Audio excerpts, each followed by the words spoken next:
If you think you've seen birthday drama before, you haven't heard this. It happened right after the toast. Not my toast. I didn't get that far. I stood up with my glass raised, heart pounding, palms sweating through the stem. And before I even said a word, she leaned over and asked, "Why do you look so thoughtful?" I could have shrugged, smiled, laughed it off. Instead, I looked her dead in the eye, in front of 30 people, and said, "I'm just wondering how you had the nerve to invite your lover." Silence.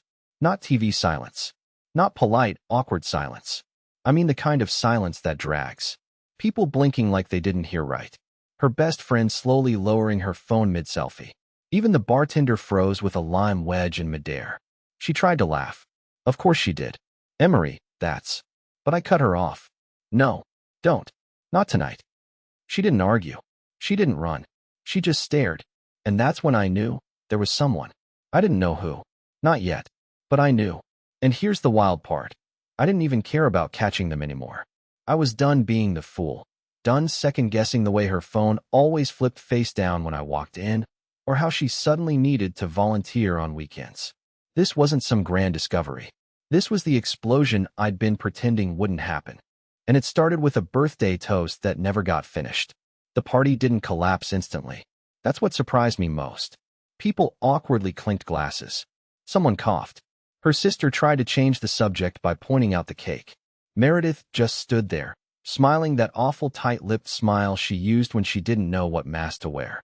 I left the rooftop without saying goodbye. I didn't drive. I didn't call anyone. I just walked. 4 blocks. Past closed shops and flickering street lamps. Through that weird hour of the night when everything feels paused, like the world's holding its breath, waiting for you to decide what kind of man you're going to be. By the time I got home, it was nearly 2 a.m. I took off my shoes, poured a glass of water, and sat at the kitchen table. I didn't cry. I didn't scream. I just stared at my phone. Her phone was still connected to our shared cloud. She'd never disabled it. I'd never needed to check before. But now, I opened the Photos app, and there they were. Screenshots. Not hers, mine. Someone had taken screenshots of texts between Meredith and someone saved as R. I'd never noticed them before. But there they were, sitting in a hidden album I didn't even know existed. I tapped the first one. It was a thread from last month. Her. "You make me forget I ever said I do." Then his reply. "Then don't remember. Just come over." My throat went dry. I tapped the next one. A photo. Her, in his shirt. One I'd never seen before. She was sitting on a windowsill, hair wet, smiling at the camera with a kind of softness I hadn't seen in months. But what really gutted me was the audio message at the end. Just 12 seconds. Her voice, whispering. "He's planning something for my birthday. I feel guilty." Sort of. Then laughter. Not enough to stop, though. I put the phone down. Just placed it on the table like it was hot metal. And I sat there for hours. Not thinking. Not moving. Just breaking in slow motion. She hadn't just lied. She'd documented it. Stored it. Like a trophy. And I had no idea who R was. Not yet. But by the time the sun rose, I'd already made up my mind. I wasn't going to confront her again. Not directly. I was going to watch. Listen. Learn everything. If she wanted this to feel like a game, I'd make sure I finished it better than she ever expected. The strange part was how normal she acted the next morning. She came home around 11, holding an iced coffee and a brown paper bag like she'd just taken a walk through a sitcom. She asked if I wanted a muffin. I told her I wasn't hungry. She didn't press. Just nodded and went to take a shower. That's when I knew she wasn't afraid. Not of me. Not of being caught. And that was worse than if she'd come home screaming or crying. She wasn't panicking. She was confident I'd do what I always did. Let it slide. But I didn't. Instead, while the water ran upstairs, I opened her laptop.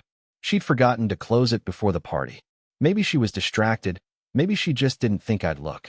Either way, her phone was still backed up to the Messages app. I started scrolling. I didn't look for full conversations. That would have taken hours. I looked for names. R. Rowan. Love. Baby. I searched everything. Nothing. It didn't make sense. Unless she deleted them. Or worse, she had a second phone. But then I noticed something else. A voicemail notification from 2 days ago. Unplayed. Now, I don't know what made me click it. Maybe I was hoping it was just some automated message from her dentist or a telemarketer. But the voice I heard wasn't a stranger. It was familiar. And it chilled me. It was her friend's husband. His name was Tyler. He worked in IT. Quiet guy. We'd had beers together once when the girls were inside watching some reality show. I remember him asking if Meredith and I were still good. Like he knew something he shouldn't have. The voicemail started with a sigh. Then, you told me he wouldn't find out. You said it was just once. And now you're back at his house like nothing happened? Silence. Then his voice cracked. You didn't just screw up your marriage, Meredith. You blew up mine, too. Click. I replayed it. Twice. 3 times. Just to be sure I was hearing what I thought I was hearing. And it suddenly hit me. R wasn't a name. It was a placeholder. An initial. It could have been anyone. Rowan wasn't real. It was a cover. But Tyler? He was real. And his voice had guilt in it. That's when the story began to bend into something uglier than I expected. This wasn't just some steamy affair with a stranger. This was closer. Quieter. Designed not to thrill, but to deceive. And worst of all, it meant people around me knew. Maybe for months. Maybe longer. I didn't know where to begin. But I knew who to start with. Tyler's wife. I had no idea what she knew, or what I'd be walking into. But the moment I left the house, I wasn't just a husband anymore. I was a man with nothing left to lose. I didn't call ahead. I just drove. Tyler and Cassie lived 15 minutes away, in a narrow blue townhouse with one dead porch light, and a rusted mailbox that never sat quite right on its hinge. I pulled up and sat in the car with the engine running. My fingers tapped the steering wheel like they were trying to play a song I hadn't learned yet. Part of me still hoped I had misunderstood the voicemail. That maybe Tyler was venting, or drunk, or just lashing out. But when Cassie opened the door and saw me standing there, her eyes didn't widen. She didn't even look surprised. She just exhaled and said, "It took you longer than I expected." That sentence wrecked me more than anything Meredith had ever said. I stepped inside, and she poured coffee without asking. She didn't sit close. She didn't ask how I was. She just said, "I found out 3 months ago. Tyler confessed one night after a fight. I think he wanted to be caught." I didn't know what to say. My throat was thick. "Why didn't you tell me?" She looked at me then, really looked. Would you have believed me? I wanted to say yes. But the truth was uglier. I might have denied it. I might have defended Meredith. I might have convinced myself that Cassie was just bitter. That's how far gone I'd been. How wrapped around Meredith's stories I was. Then Cassie leaned forward and dropped the real bomb. Tyler wasn't the first. My chest locked. What? She's been doing this longer than you think. Tyler told me it started at a conference 2 years ago. A guy from Atlanta. She told him she was separated. After that, it got easier. Safer. Tyler was just the first one stupid enough to leave a trail. I sat there, holding that mug like it was the only thing tethering me to reality. My ears were ringing. My thoughts were boiling over. I wasn't just betrayed. I was erased. She had built an entire alternate life right under my nose. And now everyone, even Cassie, knew more about my wife than I did. But what she said next sent everything into a new dimension. She wasn't just cheating, Cassie said quietly. She was planning to leave you. But not for Tyler. For someone else. Someone who's been funding her side projects. I blinked. What projects? Cassie hesitated, then slid a folded paper across the table. An invoice. A deposit from an unknown consulting agency to Meredith's private account. I'd never seen the name before. But the amount? $5,000. Labeled Independent Creative Services. She rented an apartment under her maiden name last month, Cassie said. She's moving pieces behind your back. I didn't speak. Couldn't. The ground was shifting too fast. Meredith wasn't just having an affair. She was building a second life. And now I had to decide, do I confront her and watch her lie to my face again? Or do I take this further and start dismantling everything she built before she even knows I've caught up? I didn't sleep the night I left Cassie's house. I sat in my car for hours, engine off, cold seeping in through the windows. The city never really sleeps, but that night it felt like it was watching me, like it knew something I didn't. I didn't go home. I couldn't. Not while she was there, curled up in our bed like none of this mattered. I drove to a motel instead. Cheap. Forgettable. The kind of place people go when they want to disappear for a few nights. And that's exactly what I needed to do. The next morning, I called my job and told them I was sick. I wasn't. But I needed time. Not to cry. Not to feel. I needed time to plan. Meredith had spent months, maybe years, laying the groundwork for her exit. She had a separate account, a secret apartment, even a new identity ready to go. She didn't just cheat on me. She outmaneuvered me. So I stopped thinking like a husband and started thinking like someone about to burn the house down. Metaphorically, of course. First step? Information. I waited until she left for work and then returned to the house. I knew her routine by heart. She'd leave around 9:20. Grab coffee from that boutique place on Ashbury. Be at the office by 10. Always left her laptop charger at home, which meant she'd be back around lunchtime to grab it. That gave me 2 hours. I didn't waste a second. Her closet had a locked box I'd never seen before, matte black with a combination dial. She thought she was clever, but she forgot one thing. We used to share everything, including birthdays. For digits. Hers was too obvious. So I tried mine. Then hers. Then the day we met. Nothing. But when I typed in her mother's birthday, something she used as a password for years, the lock clicked. Inside were papers, letters, 2 burner phones, and a stack of old receipts rubber-banded together. Some of them were restaurant bills in neighborhoods she'd never mentioned. But one envelope stopped me cold. It was labeled, Dinner, November 3rd. I recognized the date instantly. That was the night we'd had a fight, a stupid one, and she told me she was going to Cassie's to cool off. We didn't speak for 2 days after that. She came home with no apology, no explanation, just silence and a vague promise to try harder. The receipt showed she'd gone to a place called Langford's, a steakhouse downtown. She'd paid for 2 entrees, 1 bottle of wine, dessert, and she'd signed the check as Meredith Lane. Lane was her maiden name, but she didn't know I'd see this. So I made a choice. I called the restaurant and made a reservation. Same time, same table, if it was still available. Told them I was confirming an anniversary dinner for Mr. and Mrs. Lane. The hostess was confused at first. The name wasn't in the system. But she finally said, "Oh, that's the one with the corner booth, right? That guy who left early last time? That guy. He left early. And she stayed?" I hung up and stared at the wall for a full minute. Who was this man? Why was he walking out on her while she stayed behind? What kind of relationship was this? Suddenly, it wasn't just betrayal anymore. It was something stranger. There were layers I hadn't considered. This wasn't a love affair. This was a transaction. And I had no idea who the real buyer was. I didn't go to the dinner. Not that night. I wanted to. I imagined myself sitting in that corner booth, pretending to be someone I wasn't, watching her walk in and freeze the moment she saw me instead of him. But no, I needed more. Showing up too early would burn the whole thing down before I even understood what I was dealing with. I needed leverage. So I waited. And I watched. 2 days later, I got it, completely by accident. It was around noon when I stopped at a gas station near my old college. I just needed coffee, maybe an excuse not to go home. As I walked out, a man brushed past me, paused, then turned. "You're Emery, right?" I froze. He was tall, well-dressed, older than me, maybe early 40s. Sharp haircut. Not the type of guy who accidentally bumps into people, the kind who plans things. "Sorry, do I know you?" I asked. He smiled in that way that wasn't really a smile. "Probably not. But I've heard your name more times than you'd like." I didn't move. Didn't blink. My heart felt like it had forgotten how to beat properly.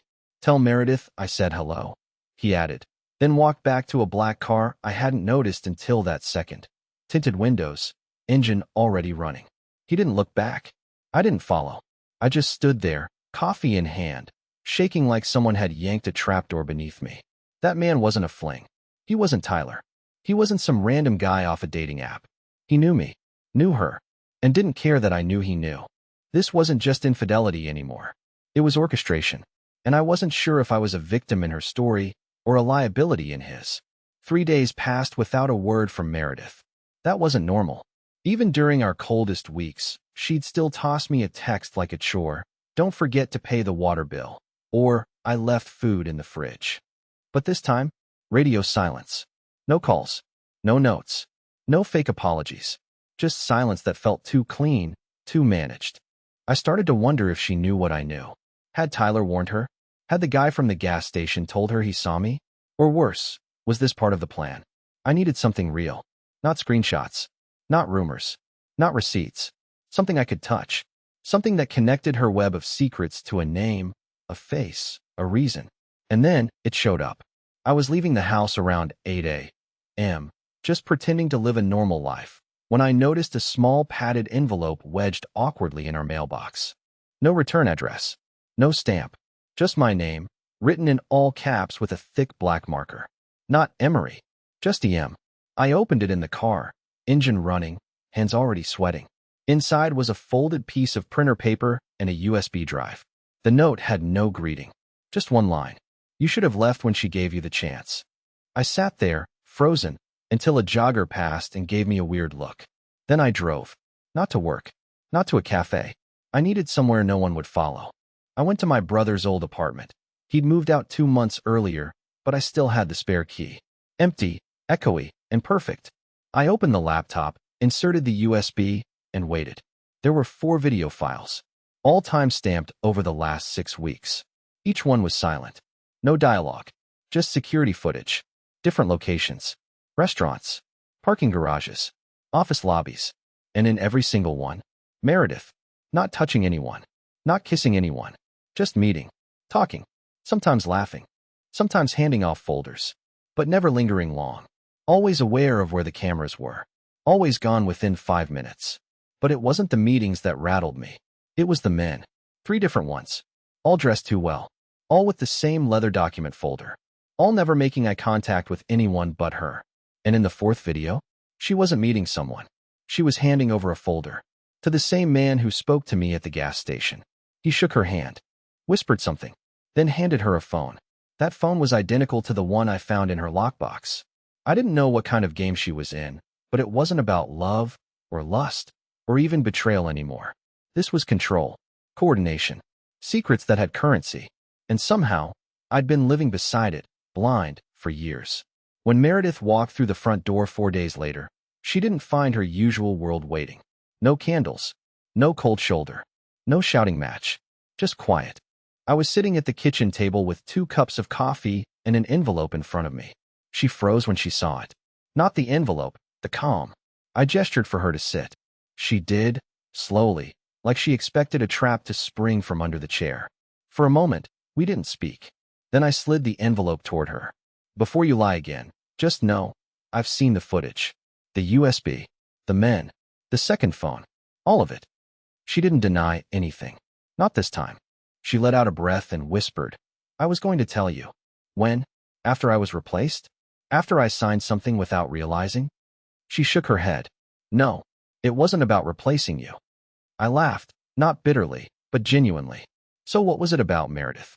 And that's when she broke. Not into tears, but into the truth. The men were part of a shell project, a company funding gray area consulting deals for clients who didn't want paper trails. It started as a favor through a friend. Then it became income, power, a double life. But it was never about love. Not Tyler. Not the gas station man. Not anyone. It was about control, she said quietly. I felt invisible with you. Like I was watching my life instead of living it. That hurt.